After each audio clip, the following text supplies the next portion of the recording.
السلام علیکم ورحمۃ اللہ وبرکاتہ نحمدہ ونصلی علی رسولہ الکریم اما بعد فاعوذ باللہ السمیع العلیم من الشیطان الرجیم ربی اشرح لی صدری ویسر لی امری واحلل عقدۃ من لسانی یفقہوا قولی۔ آج کی اس ویڈیو میں ہم سورۃ البقرہ کی آیت نمبر 66 اور 67 کا لفظی ترجمہ اور اس کی تفسیر پڑھیں گے۔ اعوذ باللہ من الشیطان الرجیم، بسم اللہ الرحمن الرحیم۔ فجعلناها، پھر ہم نے اسے بنایا، نقالاً عبرت، لما بین یدیہا، سامنے والوں کے لیے، وما خلفہا، اور پیچھے آنے والوں کے لیے، وموعظۃً، اور نصیحت، للمتقین، پرہیزگاروں کے لیے۔ پھر ہم نے اس واقعے کو ان لوگوں کے لیے بھی عبرت بنا دیا جو اس وقت موجود تھے، اور ان کے لیے بھی جو بعد میں آئیں گے، اور اسے ڈرنے والوں کے لیے نصیحت بنایا۔ وَإِذْ قَالَ، اور جب کہا موسیٰ علیہ السلام نے، لِقَوْمِهِ، اپنی قوم سے، اِنَّ اللَّهَ، بے شک اللہ تعالیٰ، یَأْمُرُکُم، وہ حکم دیتا ہے تم کو، یہ کہ تذبحوا، تم ذبح کرو، بقرۃً، ایک گائے۔ قالوا، انہوں نے کہا، اتتخذنا، کیا تم کرتے ہو ہم سے، ہزوا، مذاق۔ قال، اس نے کہا یعنی موسیٰ نے، اعوذ، میں پناہ مانگتا ہوں، باللہ، اللہ کی اس بات سے، ان، یہ کہ اکونا، میں ہو جاؤں، من الجاہلین، جاہلوں میں سے۔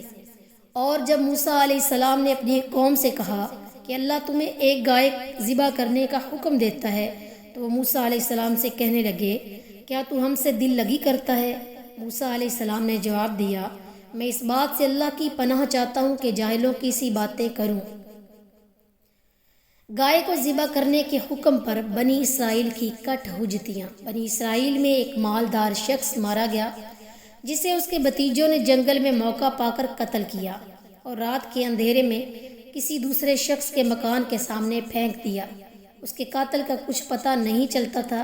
اللہ تعالیٰ نے موسیٰ علیہ السلام کو وحی کی کہ اس قوم کو حکم دو کہ وہ ایک گائے ذبح کرے، پھر اس کے گوشت کا ایک ٹکڑا مقتول کی لاش پر مارے تو مقتول خود بول کر اپنے قاتل کا نام بتائے اور پتہ بتا دے گا۔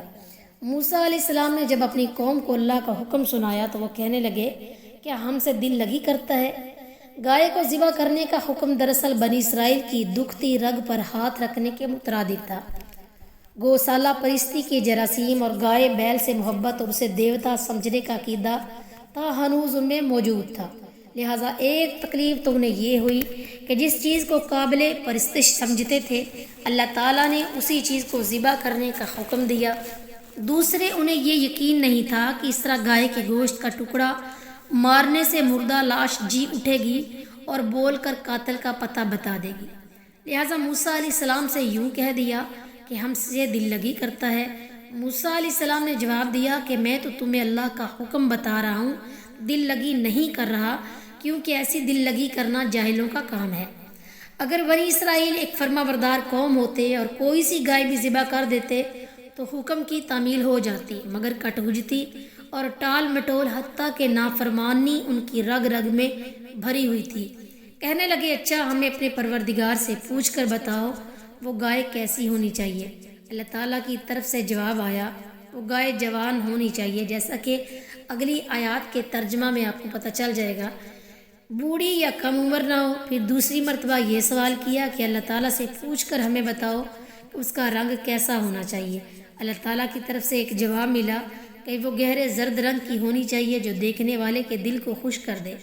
اب بھی حکم بجا لانے پر طبیعت آمادہ نہ ہوئی تو تیسری مرتبہ یہ سوال کر دیا کہ ایسی صفات کی گائیں تو ہمارے ہاں بہت سی ہیں، ہمیں پوچھ کر بتایا جائے کہ اس کی مزید صفات کیا ہوں، تاکہ ہمیں کسی متعین گائے کا علم ہو جائے جس کی قربانی اللہ تعالیٰ کو منظور ہے۔